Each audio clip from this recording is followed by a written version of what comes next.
his own baby HRW. And that's, Ernie, what I love, because you know how much my mom, how much blood, sweat, and tears went into this thing. You were with her all, step of the way. That's hard to manufacture. That kind of special energy is hard to manufacture. And so when you see the chefs and the operators who really get it and keep it close to their heart, it's just very special. We are talking with Katie Stone from Houston Restaurant Weeks. If you've got questions, if you want to know who's on, what you're getting for your bang for your buck, give us a call right now. It's 713-440-8870. Go through so people understand the pricing structure. Yes, so the donations are in the price of the meal. So diners are never solicited for donations. So that's a really important point. We don't want diners to think that they're going to have somebody come to the table and say, will you write a check? So it's a $25 lunch. There's a dollar donation built into that, $25 brunch. And then there are two dinner price points, $39 or $55. Now, many of the restaurants who participate in Houston Restaurant Weeks, especially in the $55 price point, they've got $55 appetizers on their menus. So those are the ones that are really great dining deals to look out for. Plus, a lot of them have upgrades. So for some of their higher priced items on their menus that are higher priced in the regular season, you can get them for a discount as an add-on on their HRW menu. And it's not just a plate. Your mom made sure you got a meal when you got one of these deals. Absolutely. I mean, she taught Houston to expect that great dining deal. And so these diners, they will go and they will price out and look and see, if I priced it out now, how much am I saving? But what I'm talking about is at a lot of the restaurants, I don't know if it's universal at this point, but it's an appetizer, a main course, and a dessert for this set price. And that's what the great deal is. You can try any of the restaurants you've heard of, but you haven't tried. That's why I love the week. I can just tip in. I'm just going to, it's like going to an amusement park. Well, I think it's funny. Everyone's doing this now, like getting on Zillow and dream looking at houses at night. They like scroll through that. I find myself going on Houston Restaurant Week website, because you got a great interactive website, map of the city, and you can go in and where you see the little markers, you can click it and you can see what restaurant it is, what they're offering.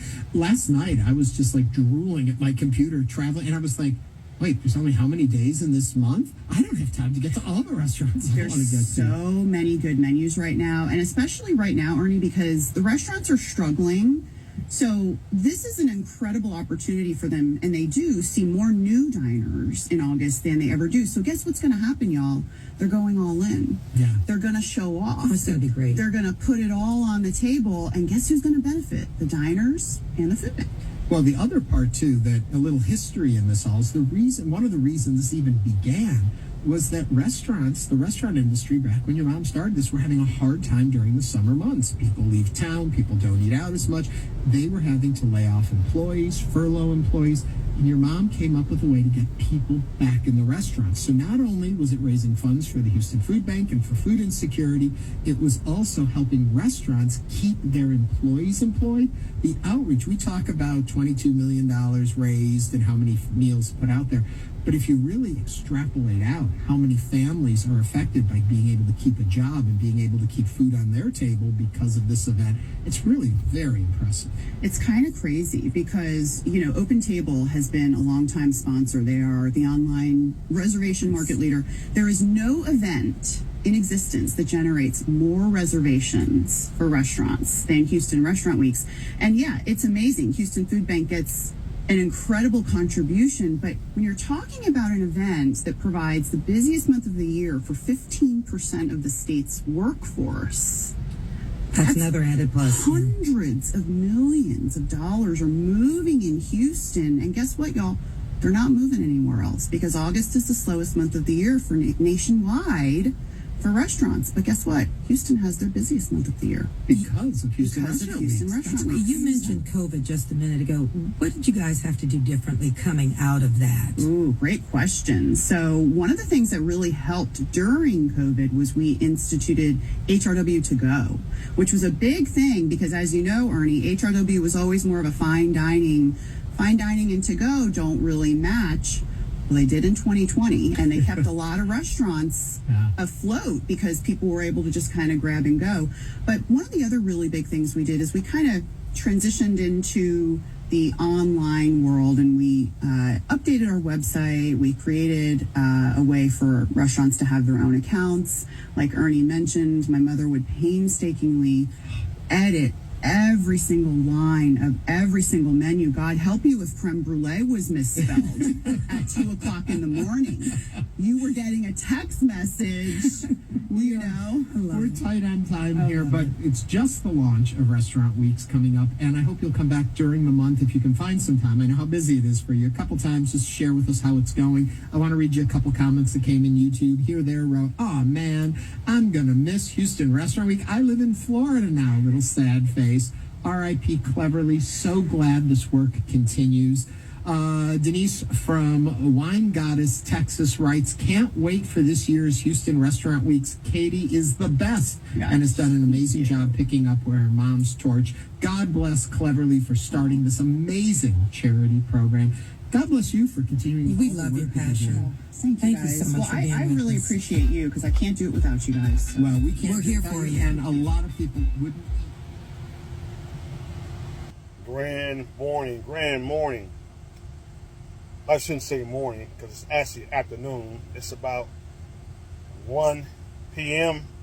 and I'm out running some errands. I got to get some stuff for my micro food forest. Running down here to Home Depot down the street, and as you can see, it's starting to rain off and on. Houston is very, very large, so it can be raining in one part of the area in Houston and sunny in the other part.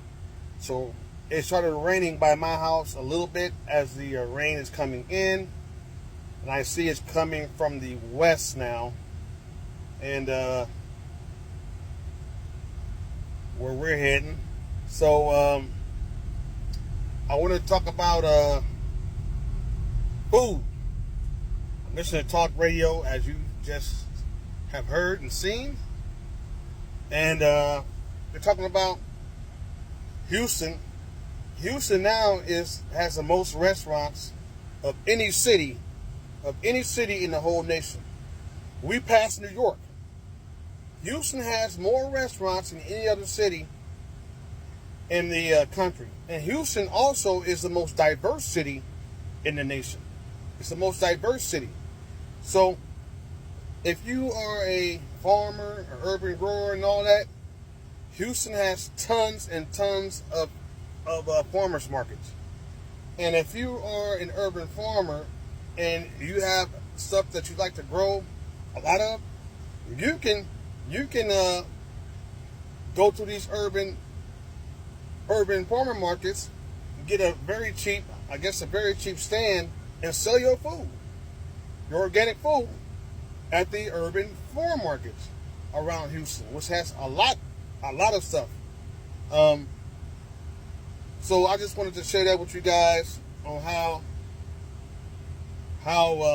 people who are growing food, farmers, urban farmers, homesteaders, you don't have to waste your food.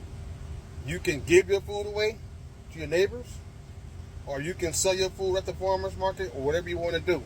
So I'm going to head down here and grab what I need to grab real quick and head back home. You guys have a nice Saturday.